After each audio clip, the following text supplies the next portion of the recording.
But still, in the run-up to the election, I mean, there were a lot of critics who said that, the farmer protest, the way COVID was managed or mismanaged during the second wave. So the people and also the rising unemployment there, the joblessness.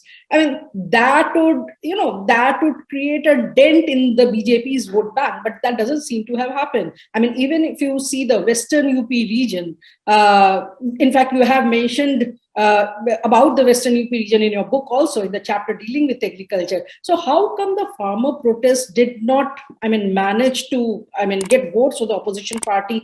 And despite the agitation, despite the fact that the opposition party were using it and, talking about it so vociferously in the run-up to the election? Yeah, it's a very good question you've asked, because the answer to this is also very straight. I think because of the system of feedback that the BJP has, which is multi-layered, which sung in the background, providing the feedback, I think it was a very conscious and timely decision of the Prime Minister, A, to admit that this is a law which we've not been able to explain to the farmers about, and B, to take it back. Now, I think that really worked for the BJP. It is not done, like in the past, of course. That manner, it hasn't still done in Western UP, but it did a huge amount of damage control. One issue which also explained that the young and the urban and the semi-urban youth in Uttar Pradesh has to get more vocal, which I did. The CII did a book launch, huge book launch of my book in Lucknow, and I felt it in those few days that I was there, was unemployment. So unemployment definitely was an issue. There is no doubt about it.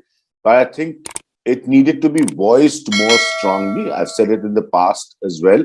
So these were issues that need to be voiced more strongly. So that, because it did not come across the manner in which it should have, it again helped the BJP. Your third question, massive mishandling of corona, government going to the extent and saying, oh, there was no shortage of oxygen. This is also a comment in the public, because it also in some way is directly related to the memory of the people, because there is a lot of pain. People and their family members lost their lives.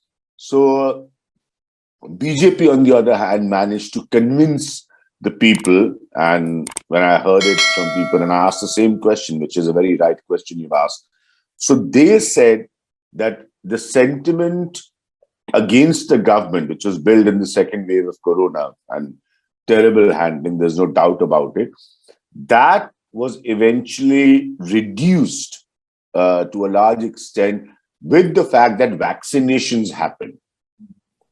So this is the argument I was given, that, because the vaccinations happened and it got completed, so that reduced that anti-sentiment. So as I said, BJP worked on these factors.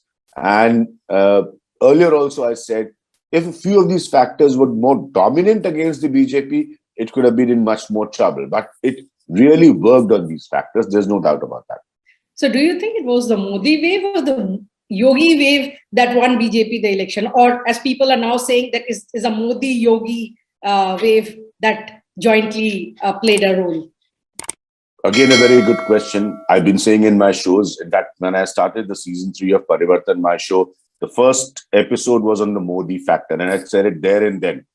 The final pull will come from Narendra Modi to this election for the BJP. I said this purely based on the number and performance of the past, which is 2017, 14 and 19. In 2017, when I went to people and asked that, why do you want to vote for the BJP?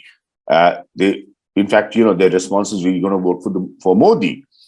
I asked, why will you vote for Modi? He's the Prime Minister of India. He's not going to come here and become the Chief Minister of UP.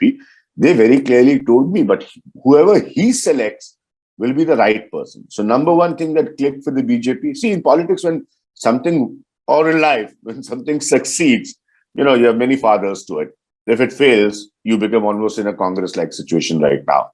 So the point is that their double engine slogan worked.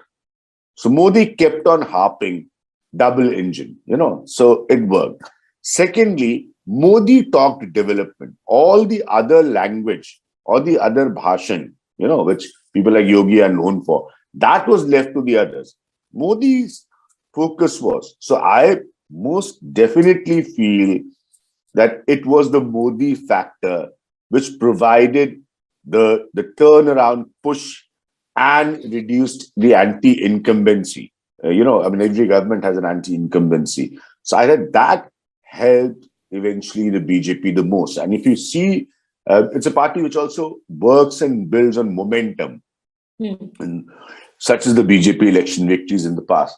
So if you see it from second phase onwards, the first two phases were not really that huge for the BJP if compared to the past.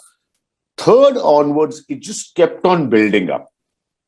And it also coincides with a larger involvement of Modi in more than one ways.